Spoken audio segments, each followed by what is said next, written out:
Friends, this is my regular 3 sets of biceps curls with this heavy weight. I have been practicing these cheat curls and the controlled lowering technique for the past 2 days.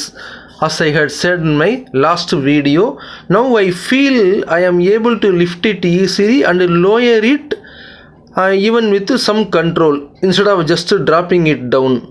நண்பர்களே, இந்த biceps curls நான் தூக்குறது வேகமாக தூக்கினாலும் seat பண்ணி தூக்கினாலும் கீழே இறக்குறப்ப மெதுவாக விட்டு தூக்கணும்னு சொல்லியிருந்தேன், மெதுவாக விட்டு இறக்கணும்னு சொல்லியிருந்தேன், கண்ட்ரோல் பண்ணி இறக்கணுன்ட்டு.